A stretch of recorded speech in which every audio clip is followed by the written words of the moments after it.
Hello aspirants, quick quest UPSC में आपका स्वागत है। हम मस्ट नो सीरीज़ आपके लिए लेके आए हैं जिसमें हम इम्पॉर्टेंट टॉपिक्स के बारे में जो आपको बिल्कुल पता होना चाहिए उस पर बात करते हैं और उसको इन डेप्थ और एक बेसिक फ्रेमवर्क जो आपको उसके अराउंड पता होनी चाहिए वो बताते हैं। तो हमारा पहला टॉपिक इस बार है साउथ चाइना सी। अब साउथ चाइना सी में हम समझेंगे क्या क्या, what is South China Sea dispute, what are the important islands जो आपको पता होने चाहिए, what are the other important concept जो ऐसे डिस्प्यूट पे देखे जाते हैं। ठीक है, तो ये 3 बेसिस होगा हमें इसको समझने का। तो चलिए शुरू करते हैं। तो साउथ चाइना सी, अब साउथ चाइना सी को समझने से पहले ना मैं आपको साउथ चाइना सी का लोकेशन समझाता हूँ। दिस इज साउथ चाइना सी। ठीक है, अब हमारा 95% जो ट्रेड होता है ना वो ओशियन के थ्रू होता है। क्या चीज़ के थ्रू होता है? ओशियन के थ्रू होता है। इसीलिए इन ओशियंस में क्या है, इम्पॉर्टेंट लेन्स ऑफ कम्युनिकेशंस हैं। लेन्स ऑफ कम्युनिकेशंस हैं जो वेरियस लैंड्स और सीज के थ्रू जाते हैं। ठीक है, ये आप समझ गए। अब एक चीज़ समझिए, यहाँ से हमारा trade, that is middle east से हमारा ट्रेड, पर्शियन गल्फ से हमारा ट्रेड और साउथ ऑफ अफ्रीका से हमारा ट्रेड, तीनों से ट्रेड यहाँ से आता है and it passes through Indian ocean and फिर एक नैरो स्ट्रिप ऑफ वाटर से विच इज़ मलाका स्ट्रेट, वो यहाँ साउथ चाइना सी की तरफ आता है। ठीक है, और इस साउथ चाइना सी के थ्रू होते हुए फिर ये पैसिफिक ओशन में आता है। ये आपको समझाता है कि ये रीज़न कितना इम्पॉर्टेंट है इन टर्म्स ऑफ ट्रेड। ठीक है, पहला। दूसरा, यहाँ आप देख सकते हैं यहाँ कौन कौन से मेजर प्लेयर्स घूम रहे हैं। ठीक है, तो आप ये देखिए, यहाँ पे चाइना है, यहाँ पे यूएसए है, यहाँ पे जापान है, यहाँ पे कोरिया द्वीप है, यहाँ पे फिर आपका फिलीपींस है, यहाँ पे आपका ब्रुनोई वगैरह, इंडोनेशिया वगैरह हो गया। तो यहाँ पे various important powers of various ideologies confront कर रहे हैं। तो ये दूसरा इंपॉर्टेंट रीज़न है जो इस रीज़न को मोस्ट डिस्प्यूटेड रीज़न बनाता है। क्या? World politics. तीसरा, ये जो साउथ चाइना सी है, कोई भी सी ना बस वाटर नहीं होता है या आइलैंड्स नहीं होते हैं। अब सी हमारे लिए रिसोर्सेस के पर्सपेक्टिव में भी बहुत इंपॉर्टेंट हो गया है।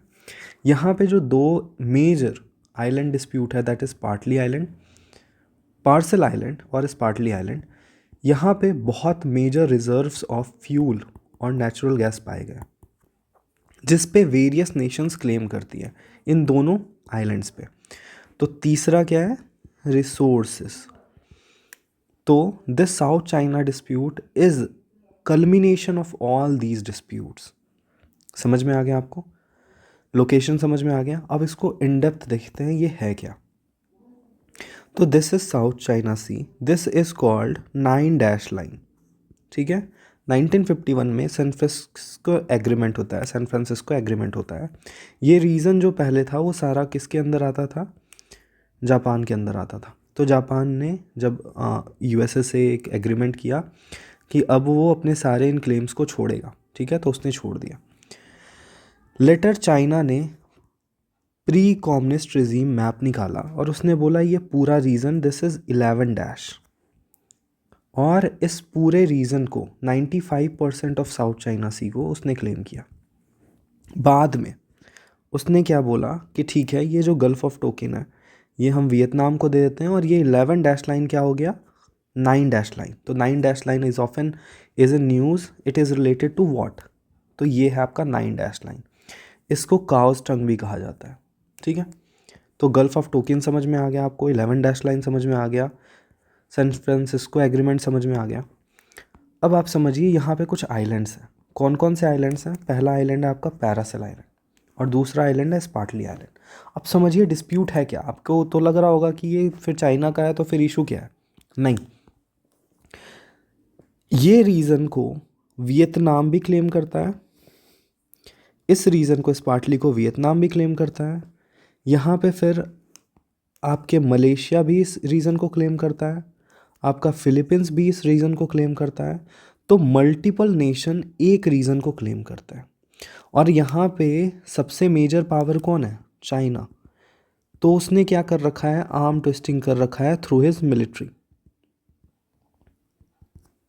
ठीक है, तो वेरियस रीजन के क्लेम को, वेरियस नेशंस के क्लेम को चाइना अंडरमाइन कर देता है। China through it's military and muscle power undermine करता है, और अभी तक ये सही से समझ में नहीं आया है कि ये किसके अंदर होना चाहिए। ठीक है, एग्जाम्पल के तौर पर पैरासेल आइलैंड्स, पैरासेल आइलैंड्स को साउथ वियतनाम ने क्लेम किया था, बट 1971 में चाइना ने एक एग्रेसिव मिलिट्री प्रोसीजर करके पैरासेल को अपने अधीन कर लिया है। ठीक है, तो यहाँ पे ये जो 2-3 आइलैंड्स हैं, इस पे मल्टी टेरिटोरियल क्लेम है, ये है मेजर डिस्प्यूट्स। ठीक है, अब वो आइलैंड कौन कौन से हैं? सबसे पहला हो गया आइलैंड पैरासेल आइलैंड्स, दूसरा आइलैंड्स हो गया स्पार्टली आइलैंड्स। ठीक है, तीसरा आइलैंड हो गया आपका मैक्लेसफील्ड। ठीक है, मैक्लेसफील्ड नीचे आपको पीडीएफ में नेम है, वो आप देख लोगे। चौथा आइलैंड है आपका स्कारबोरो शोल। ठीक है, और ऐसे कई आइलैंड्स हैं, लेकिन ये 4 आइलैंड हैं जो आपको पता होने चाहिए। इनके बीच में किन किन नेशन के बीच में डिस्प्यूट्स हैं वो आप देख लीजिए। मैक्लेसफील्ड चाइना और ताइवान के बीच में है, Scarborough Shoal China Taiwan Philippines के बीच में है, स्पार्टली आइलैंड इन नेशंस के बीच में है। क्या आपको इतना याद रखना है? बिल्कुल नहीं रखना है, ये बस आपके नॉलेज के लिए था। Paracel is between China Taiwan and Vietnam के बीच में। अब इस रीजन में कुछ इंपॉर्टेंट्स जोग्राफिकल फीचर्स हैं जो आपको पता होने ही चाहिए। ठीक है, आपको वो आइडिया होना चाहिए। तो जैसे ही आप यहाँ पे आगे बढ़ोगे तो ये मलेशिया और ये इंडोनेशिया का सुमात्रन आइलैंड है, उसके पास क्या है, मलाक्का स्ट्रेट। ये पहला इन्फॉर्मेशन। दूसरा इन्फॉर्मेशन आपको पता होना चाहिए लुजॉन स्ट्रेट कहाँ है। लुजॉन क्या है, फिलीपींस की एक मेनलैंड आइलैंड है। ठीक है, फिलीपींस के 2 मेजर आइलैंड कौन से हैं, लुजॉन और मिंदनाओ। ठीक है, आप याद रखोगे। तीसरा, फिलीपींस के वेस्ट में क्या है, सुलूसी, और साउथ में क्या है, सेलेबसी। फिलीपींस के वेस्ट में सुलूसी, साउथ में सेलेबसी। ये 4 चीज़ आपको पता होनी चाहिए। यहाँ पे ताइवान है और यहाँ पे चाइना है, इसके बीच में जो स्ट्रेट है इसका नाम है फॉर्मोसा स्ट्रेट। फॉर्मोसा स्ट्रेट जिसको क्या कहा जाता है, ताइवान स्ट्रेट भी कहा जाता है। ठीक है, वियतनाम और चाइना के बीच में क्या है, गल्फ ऑफ टोंकिन है। गल्फ ऑफ क्या है, टोंकिन है।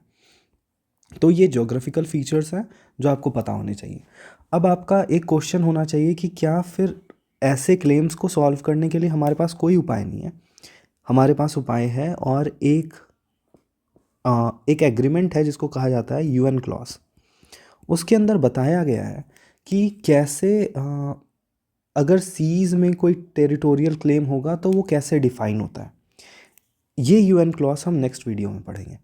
एक बार मैं आपको फिर से समराइज़ कर देता हूँ। हमने पढ़ा कि साउथ चाइना सी क्यों इम्पॉर्टेंट है। यहाँ पे मेजर चाइना का क्लेम है, ये उसका कोस्ट है, यहाँ से उसका सारे ट्रेड पार होते हैं, ये साउदर्न कोस्ट का पार्ट है, तो वो इस पर कॉम्प्रोमाइज़ बिल्कुल नहीं करेगा।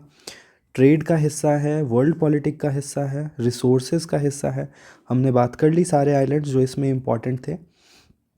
तो ये हमारी समरी थी। हमारे साथ बने रहने के लिए शुक्रिया।